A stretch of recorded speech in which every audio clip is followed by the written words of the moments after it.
그러니까 결국은 막 금리가 여기서 5.25인지 5.5인지 그거는 두 번째 문제고 이제 끝은 보이기 시작했다는 거야. 그쵸. 그럼 여기에 남은 게 하나 있어요. 이게 나오고 난 뒤에 제일 두려운 건 다음에 이제 다들 이 얘기를 할 거야. 경기 침체 얘기를 할 텐데 그쵸. 결국은 뭐 유동성 이 문제가 이제 금리가 잡히면서 경기체 얘기도 생각보다 심하게 안 갈 확률이 매우 높아요. 왜냐하면 부양으로 다들 전세가 나왔는데 그게 대표적 증거가 유동성인 거야. 글로벌 유동성이 미국만 있는 게 아니라 중국도 풀고 그 13개국에 보시면은 한국도 있고 예를 들어서 브라질도 있고 막 있단 말이에요. 그러면 은연중에 밑단에서는 그런 힘으로 수요가 생기고 있는 거예요. 여기서 이제 아이디어를 얻어보죠. 이거는 뭐 내 생각이고 그렇게 되다 보니까 미국에 노출되어 있던 턴어라운드 업종이 반도체고요.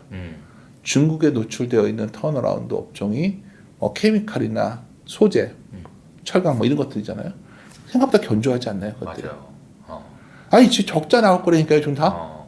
심한데 그렇죠. 심하다고 하는데 그렇죠. 그러니까 그것들이 그러면 그 주가가 잘못됐다고 얘기하기 전에 왜 주가가 우리가 순환적 사고로 본다면 끝이 보인다는 거죠. 한국에서 제일 잘 맞는 전략은 그래서 바이 더 딥 전략인 거예요. 그러니까 바앤홀드가 잘 안 맞고 한국 바이 더 딥했을 때만 하면 딥했을 때 사놓고 옛날에 우리가 IMF 때 스티브 마비라는 사람이 얘기했지만 그때 빨리 팔지만 않으면 수익이 꽤 나는 게 한국 증시의 특징이거든요.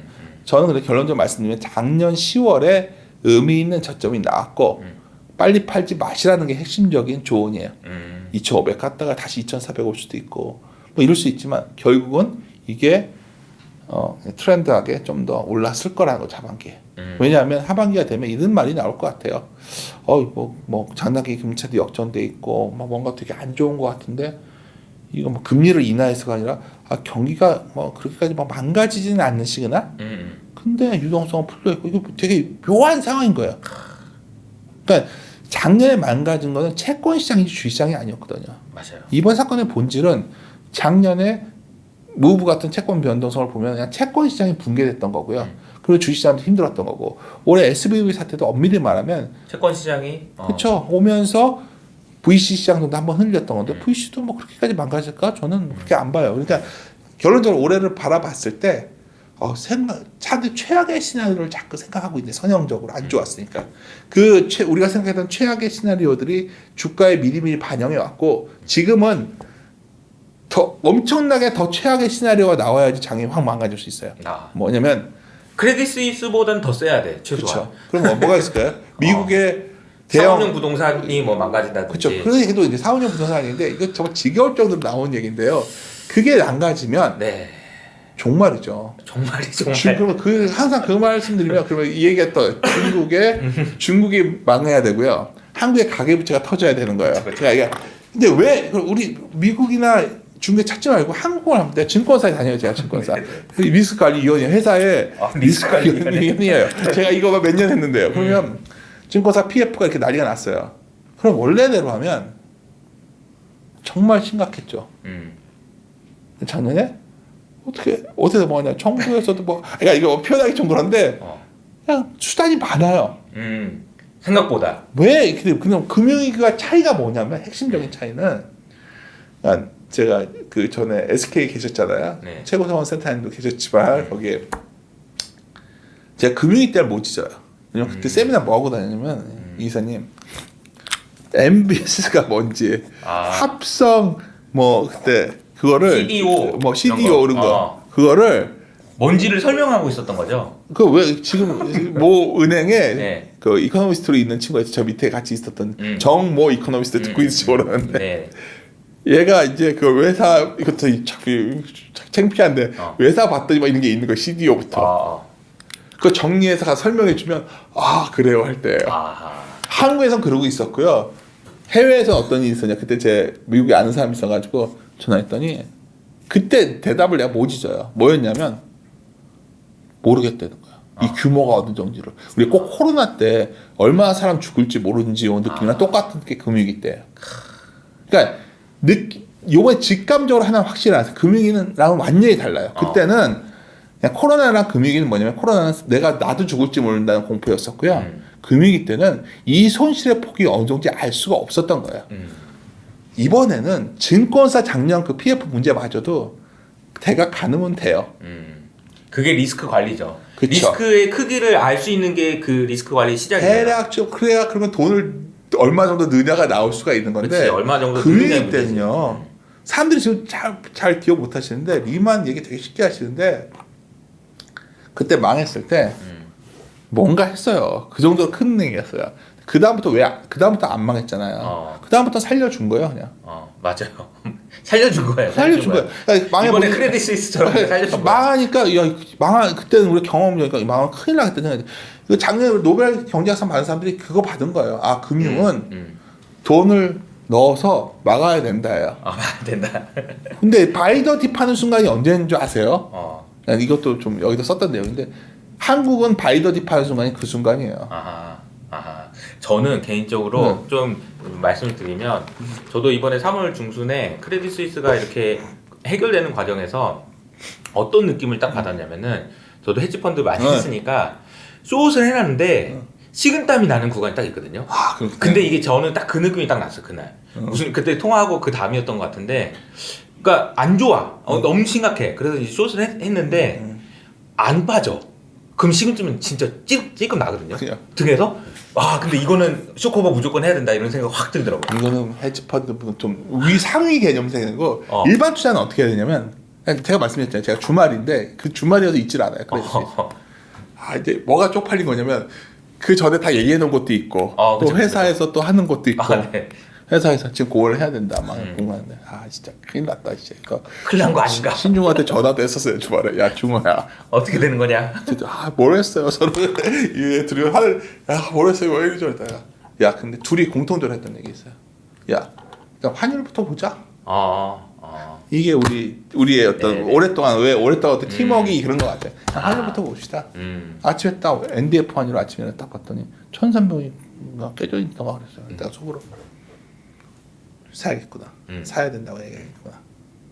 사실 그게 아마 너무 많이 하는 사람은 그 순간에 이제 굉장히 복잡한 아이디어가 생각나는 거야. 이제 크레딧 스위스 어떻게 되고 걔네가 만약 대출하는 것 중에 문제가 되면 어떻게 하고 막 온갖 얘기가 나오는데 예를 들어서 이제 그 순간에 우리는 단순화시키는 거. 우리가 이제 내가 굉장히 좋아하는 영화 중에 혹시 장래 이름이라는 영화 아세요? 소설로도 있지만 그게 옛날에 중세 시대 14세인가 베네딕트 수도원에서 하여튼 뭐 신념에 관한 거예요. 믿음. 근데 이제 거기서 추리하는 과정에 주인공이 월리엄 수사라는 사람인데 이게 오캄의 면도날이라는 논리잖아요. 그게 윌리엄이라는 뭐 그게 하여튼 철학자가 썼다고 하더라고요. 제가 그런 논리의 단순함, 어떤 비교가 두 개가 있으면 논리가 단순한 게 더 우월하다는 거죠. 이 사례가 항상 내가 중시하는 거예요. 그러니까 막 복잡하게 막 설명이 되는 논리보다는 전파력이 떨어져요. 그러면 그래요? 단순해야 쫙 퍼질 수 있고 그래서 힘이 논리적 판단을 할 때 판단의 기준을 말했던 거예요. 오캄 프레이저라는 거는. 근데 제가 굉장히 좋아하는 거거든요. 근데 그때 이제 하다가 군수가 떠올랐던 게 그때 이제 갑자기 그 책을 읽다가 그래 단순화 시키자. $1 환율과 하이힐드 두 개만 보자. 그 다음날 이게 놀라울 정도로 안정화됐기 때문에 그때 강하게 고를 해야 되는 거야. 근데 내가 이걸 왜 말씀드리냐면 사실 이거는 정통적인 탑다운 어프로치에서 그렇게 강조하지는 않는 스타일이잖아요. 그렇죠. 원래 어떻게 해야 되냐면 그 상황에 저희 은행 계정들을 다 들여다보시면 봐야 되고 온갖 생각할 수 있는 위험들을 추론하는 싸움이 벌어져요 보통 이코노미스트 사이에서. 근데 한국에서 그렇게까지 그게 안 중요하다. 덜 중요해요.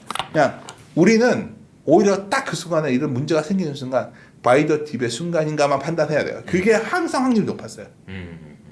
제가 이제 가끔 뭐 친한 사람들 사이에서는 지난 4, 5년간을 생각해 보면 뭐 추천서에도 어떤 분이 야수의 리서치라는 표현을 썼는데 좀 이상하다 여기 독특하다 하면서 잘 부합되어 왔다고 나름대로 뭐 일반 투자분들 생각 안 하시겠지만 또 업계에서도 인정을 받아온 부분이 있어요. 예. 2021년 왜 봄에 그렇게 말을 했고 왜 작년 가을에는 굉장히 강하게 매수를 콜을 했는지는 사실 이런 거예요. 사실 이거를 뭐 너무나 거창한 논리를 자꾸만 하다 보면 논리가 아름다워 보이지만 그거는 보통 오답 노트, 그러니까 틀린 답을 잘 설명하는 것밖에 안 된다는 거죠. 저는 그런 차원에서 올해 시작을 바라봤을 때 이 글로벌 유동성이 작년 10월에 돌았기 때문에 올 한 5월, 6월쯤이면 수출 증가율이 마이너스 폭이 확 줄어들 것 같아요. 그러면 멀지 않은 시기에 기업의 매출 증가율이 돌았습니다. 그리고 나서 기업들의 이익이 돌아서요.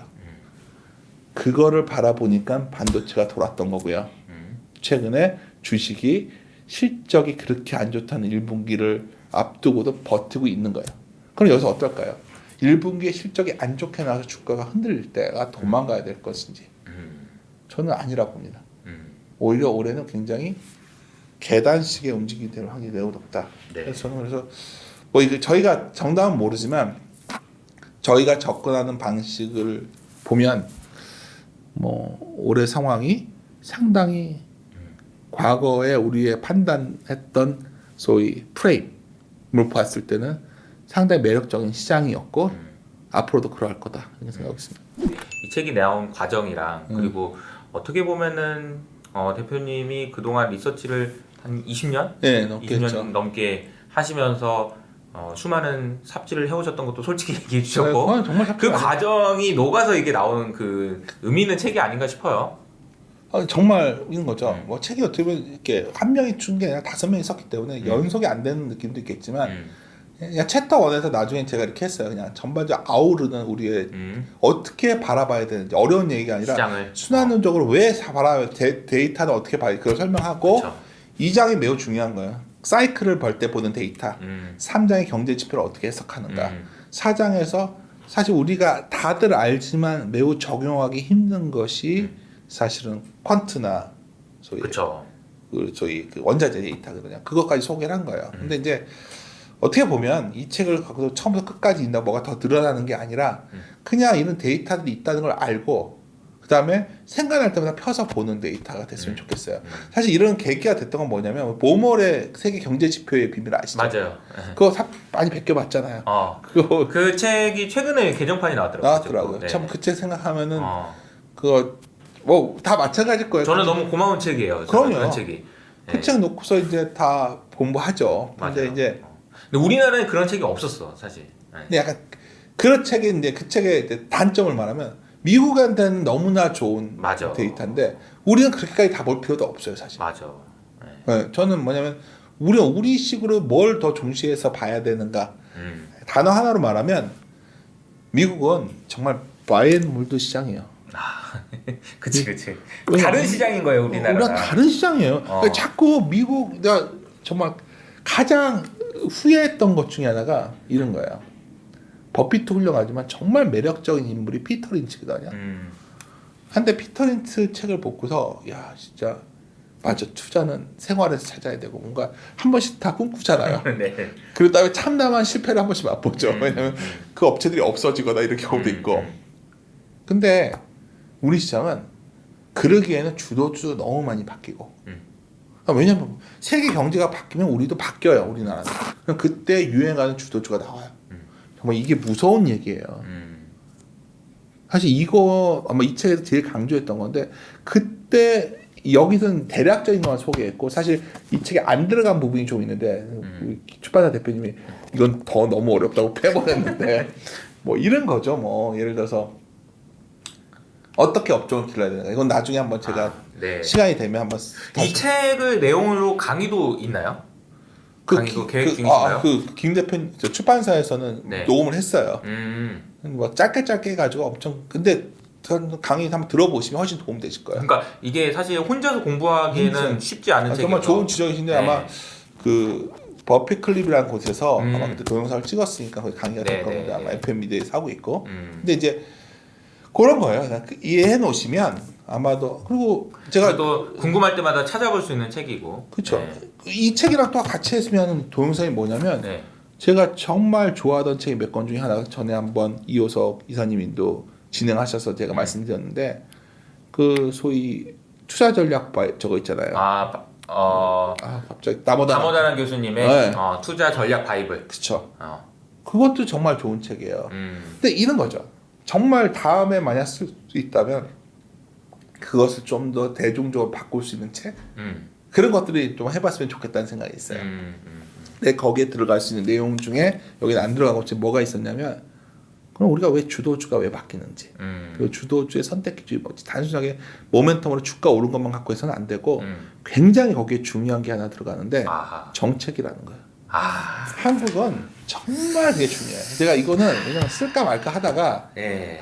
또 오해 사기 싫어가지고 쓰다 말았는데 네. 이렇게 했는데 아 근데 너무 사실은 근데 그게 정책이라는 그 단어 자체가 경제학자 혹은 뭐 이코노미스트 이런 분들이 쓰기 되게 좀 어려운 그러니까 그 시장에서 약간 얘기하기는 근데 이게 그건 정책이라는 얘기는 저는 보면은 게임의 룰 아닌가 그냥? 그러니까 이게 게임의 골 때리는 건데 한국은 우리나라 정책 외에 미국의 정책, 그러니까 산업 정책 많이 연동돼요. 그러니까 사람들이 막 공부를 한다 그러는데 제가 사실 그거 한 20페이지인가 써놓은 게 있는데 늘 가다가 이건 너무 막 더 나간다 생각을 뺐는데 여기 간단히 말씀을 드리면 전에 이호성 이사님이 내가 자료 가져왔을 때 되게 뛰어나다고 칭찬했던 자료가 있어요. 그때 환경 관련된 기후위기. 그치. 네. 그런 정책에 관련된 것들이 국방 정책 뭐 이런 것들이 테마주를 잡고 였는데 사실 우리나라에서 그랬을 때 ETF와도 연동되고 굉장히 다양한 투자 수단이 생기거든요. 맞아요. 근데 이거를 테마틱하게 다루니까 되게 없어 보이지. 없어 보이는 거예요. 나는 근데 그게 아닌데. 아니죠. 그래서 그런 부분들도 한국 증시는 매우 중요하다는 거예요. 한국 증시는. 그러니까 한국 증시에서 그러니까 예를 들어서 우리가 시장에 크게 여러 부류가 있어요. 한국 증시에서 가장 크게 성공하신 분들 그룹 중에 가치 투자자 그룹이 있어요. 이번에 특히 내가 굉장히 좋아하는 최윤철 대표의 한국형 가치 투자에 나와서 굉장히 정독을 했어요. 거기도 좋아하는 책이 있는데 네.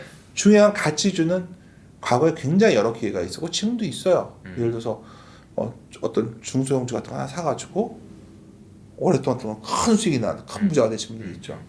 야, 근데 그거는 정말 기업에 대해서 파고들고 또 파고들어야 되거든요. 그게 아무나 할 수 있는 게 아니라는 거를 내가 주변을 보면서 느꼈어요.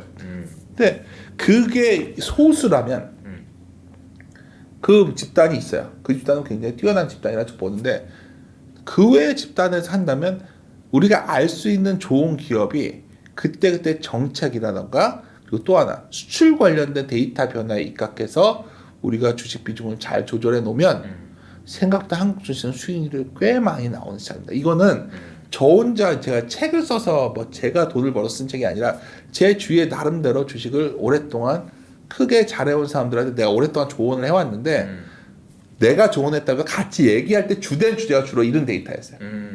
그러니까 내가 아주 까놓고 말씀드리면 그냥 여기서 뭐 GDP 같은 거 얘기하고 있을 때 항상 우리 같이 얘기했던 게 수출 관련된 거 예를 들어 이런 거죠. 수출도 이런 거예요. 예를 들어서 한때 우리가 리노공업이라는 회사가 한참 좋아했었어요. 저희가 장기 투자로. 맞아요. 근데 리노공업을 좋아했죠. 근데 이거 아세요? 이거 업데이트를 어떻게 했었냐면 이게 부산에 있는 기업이거든요. 그러니까 수출 데이터 보면 부산 지역에서 반도체 수출이 늘면 이 회사 좋아지는 거잖아요. 아하.